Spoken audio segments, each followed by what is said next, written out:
Test 1, Section 1. You will hear a new student, Tom, talking to a student representative called Rachel about university clubs.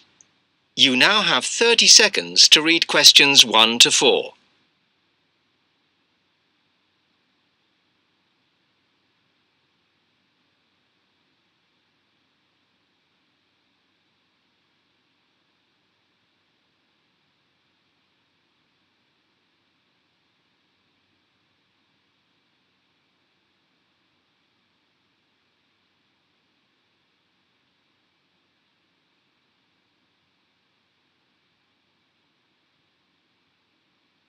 Hi, welcome to Freshers Week.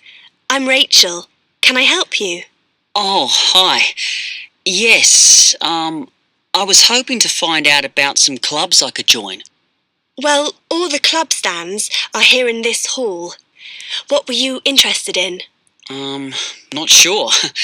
I wanted to do something where I could meet people. Well, take this leaflet with details of all the clubs and see what you think. Oh. It'll probably depend on what day you're free. Like on Mondays, there's the film club.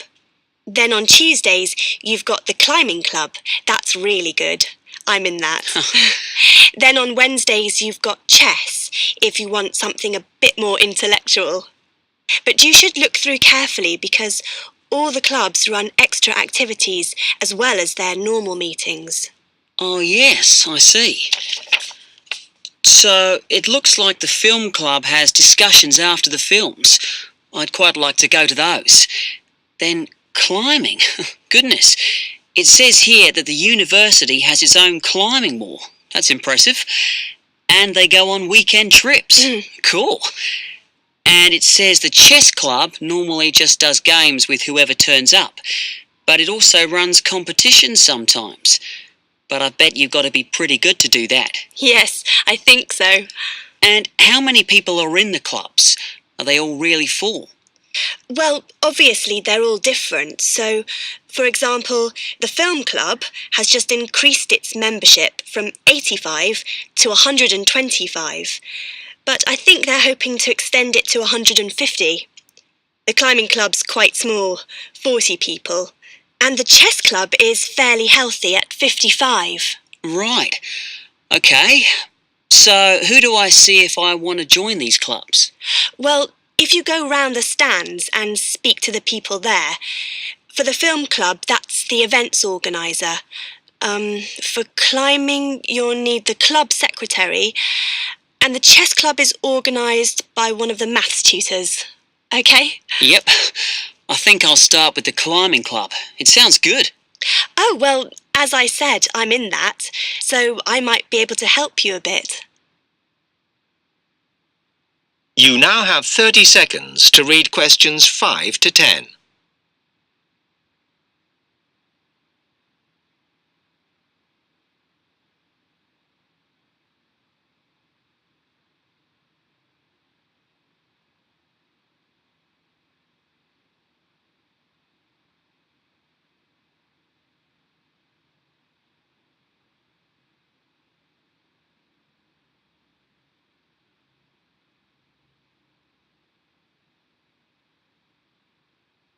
Okay.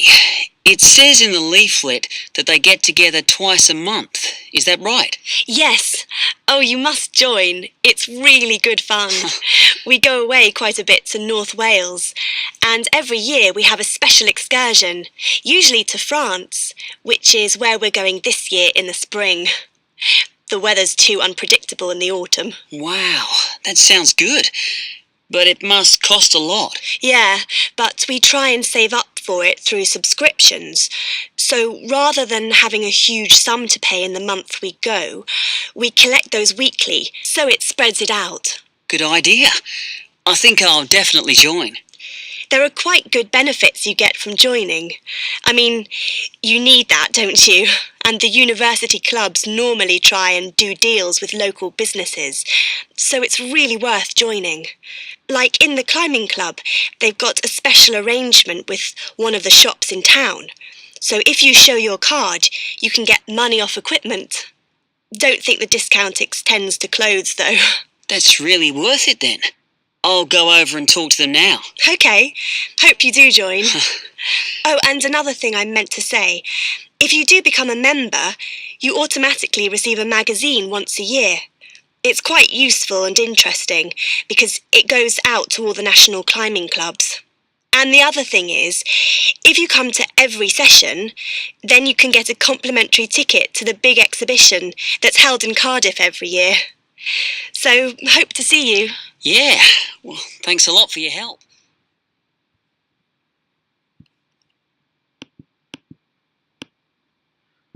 Test 1, Section 2.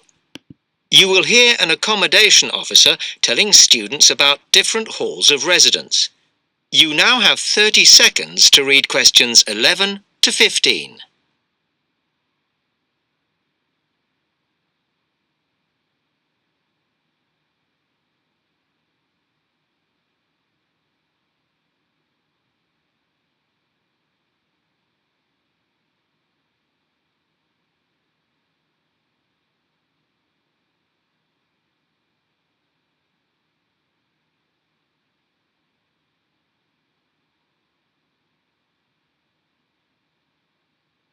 Good afternoon, and welcome to Stanton University. I'm here to tell you about the various halls of residence we have available, should you choose to come here. We aim to offer accommodation in halls to all first-year students, and you'll find there's a good variety to choose from. First of all, there's Brown Hall, which, as you'll see, is not the most modern of buildings, but it is very popular with some students. It's got a good sense of community, some nice refurbished kitchens, and unlike the other halls, it has recently had a gym built in its basement. Another option is Blake Residence, which is built like a large house, and so everybody cooks and eats together. It has its own sectioned-off bit of private garden and is even more peaceful because this is an all-girls residence. Although, of course, boys are allowed to visit the hall and, I understand, frequently take part in cooking dinner. The largest hall we have is Queen's Building, and this has been upgraded recently. The original parking area has been built on so that the hall now has a large common room, and each bedroom now has its own shower room, which many students regard as a real bonus. A further option is the Parkway Flats, which won an award for design in its day. And this building now has a preservation order on it. This has meant that only a limited amount could be done to upgrade it, and the surrounding area is important, so parking is not permitted around the flats. However, the flats do have many extra facilities, such as a special computer room, a small library, and a self-service restaurant. The cost of breakfast, lunch, and dinner is covered in the fees for this hall, so it does look a bit more expensive. The last residence we can offer you is Temple Rise, which again is slightly more expensive than other halls as the rooms are larger. This has got very lovely views across to the coast, and this more than compensates for the fact that bathrooms here are shared between 6 students. However, the hall has domestic staff who clean the rooms once a week, so this is perhaps an attractive option for the messier amongst you. You now have 30 seconds to read questions 16 to 20.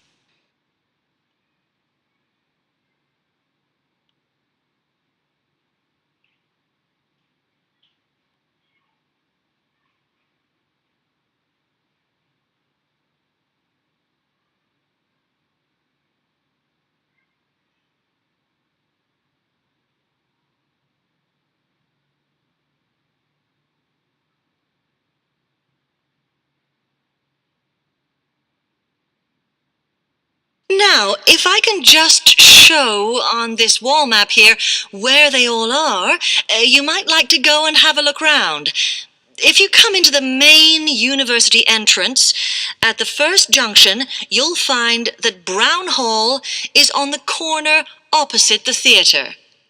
So you're nice and near the station here, though I think it can get a bit noisy with traffic.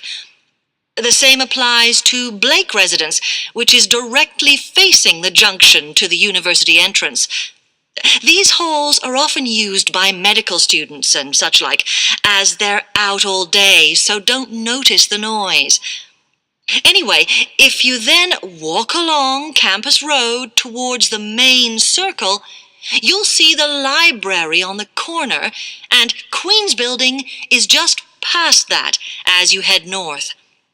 You will find that it is quieter here, and you may get fewer visitors. By the way, the circle is quite a feature of the campus, as it's set into the hills and has a brand new sports center in the middle. It's worth going to look around it. Now, the Parkway Flats are on the opposite corner to the library, facing the circle, as you head towards the main buildings.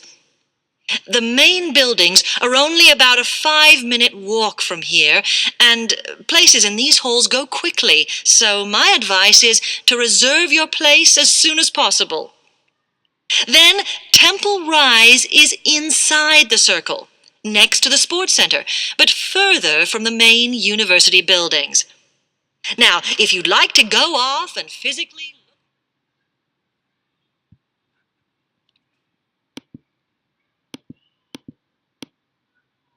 Test 1, Section 3. You will hear two students, Jenna and Marco, discussing a business studies project they have to do. You now have 15 seconds to read questions 21 to 24.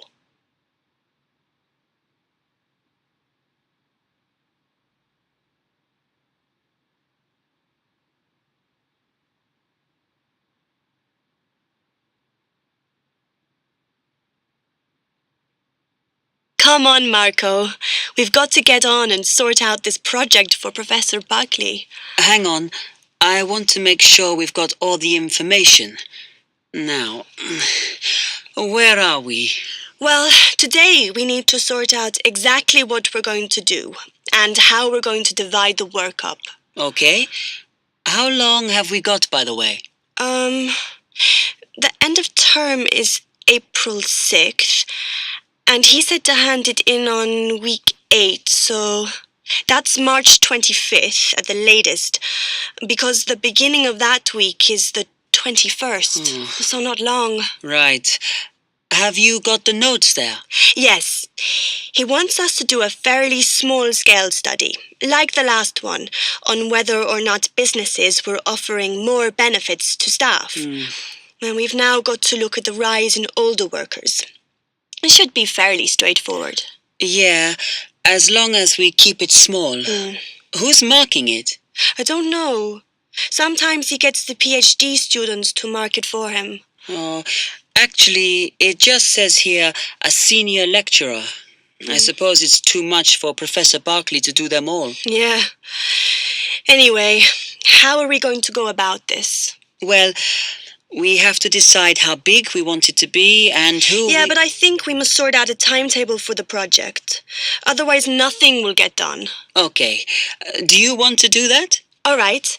I'll do it as soon as we finish here. You now have 15 seconds to read questions 25 to 27.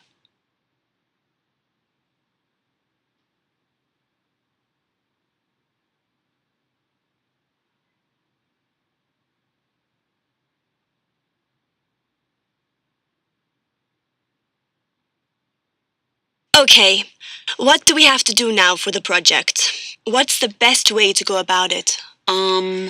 Well, Professor Carter suggested we set up a focus group to get some in-depth interviews, but I think that'll take a lot of time. Yeah, I agree. If we did a focus group, we'd have to spend time deciding who to include in it, and it's not necessary to do one anyway. Oh, fine. And if you agree, I think we should get in touch with the businesses on the list Professor Carter gave us and ask them if they're prepared to participate. Sounds good. Then we can go there, give them questionnaires and collect them later. Exactly. Okay. Then, do we need to book one of those study rooms in the library so we can work together to input the data? Perhaps not, as I guess just one of us could just sort it out actually. Yes, that would be easier. A lot of what we're doing is qualitative, so it'll be writing up rather than statistics. No software for that, I'm afraid. And I think it would look better if we had actual shots of some of the staff, because we're citing appearance as a factor in employability, aren't we? Yeah, okay. I'll factor that all in when I sort everything out tonight. You now have 30 seconds to read questions 28 to 30.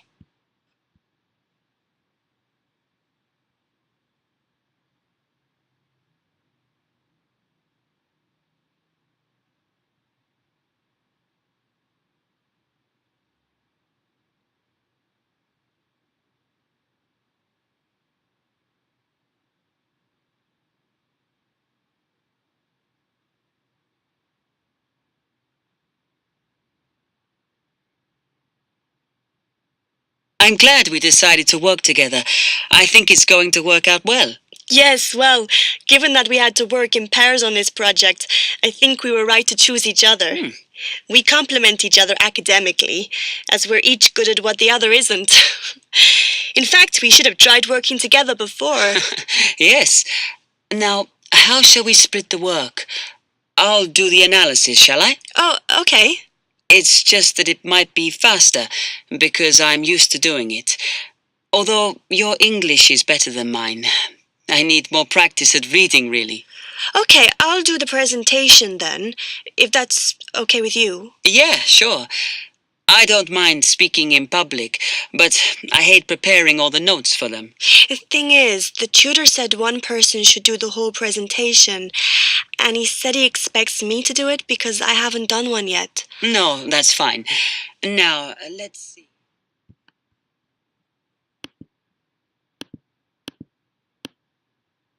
Test 1, Section 4. You will hear a media studies tutor giving a lecture about news sources. You now have 30 seconds to read questions 31 to 35.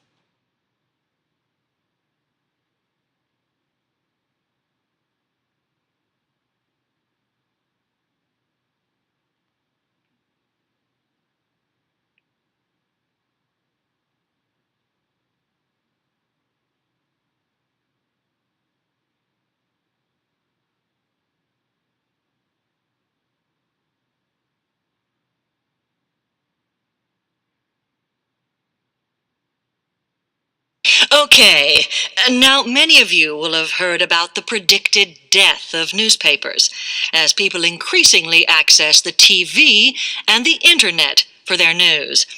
Today, I want to look at the USA, which has very advanced news sources, to see if this is actually true. In the USA, the main news sources without doubt are TV, the internet, and the press. That is, traditional newspapers. And although they are each surviving and growing, they are also changing. Obviously, TV news has been around for a while, and the early evening bulletins, when people get in from work, are very popular. I suppose we traditionally think of the morning newspaper arriving on our doorstep with the daily news. Interestingly, this is not borne out by the statistics, which show that readership in the U.S. is much higher when people have time to relax, when they're not working, especially on Sundays. The internet is also a popular weekend activity, but shows no variation with weekday access. So people are using the different sources in different ways. Interestingly, local radio has been hit less by the grip of quite strong local newspapers than by the internet, which is seen to offer a better regional service. But just because the internet is seen as the new force in news media does not mean it is dominant. Television has, of course, been global for a while, But now, technological changes, which have fueled the rise of online news, have also allowed newspapers to print and distribute editions across the world. In fact, Internet news, which is seen as the big competitor for traditional markets, does not offer that much variety. Often, the sources are the online versions of the newspapers, whereas television, in order to offer something different, has had to come up with a much more mixed bag of reporting, from hard news to light reports on celebrity events. Another issue is reliability. The Internet is virtually unregulated, so anything can be reported there, whether true or not. Journalists on newspapers have fought a long, hard battle to fight intervention and to retain the freedom of the press. Television, however, is seen as critical to political power and has become subject to harsh controls about what it can or cannot say. You now have 30 seconds to read questions 36 to 40.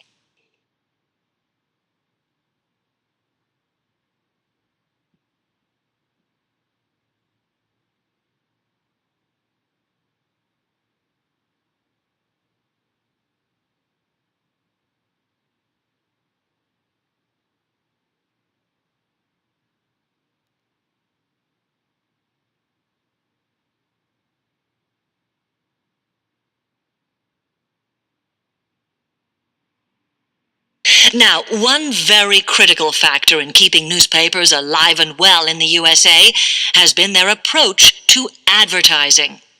Obviously, newspapers are heavily dependent on advertising revenue, and they have become more and more imaginative in what they offer, in order to make sure that advertisers use them and not other news sources. This has meant that, contrary to popular belief, newspapers now have a significantly higher profit margin than the rest of American industry. So, how have they managed to raise advertising revenue in this way? Well, they have put a lot of effort into developing and maintaining a very strong association with the retail trade. And they've come up with a winner. A critical tool in their sales plan has been suggesting that the adverts they run can have vouchers. This has been enormously effective because they have found that not only do more people buy the paper to get the discounts, but also that this inevitably means much higher sales for the clients who advertised. As well as doing this, the newspapers have also introduced aggressive sales campaigns over the last few years. This has resulted in a significant and continuing rise in the number of advertisers prepared to pay the extra for full-page ads. So, what I would like to move on to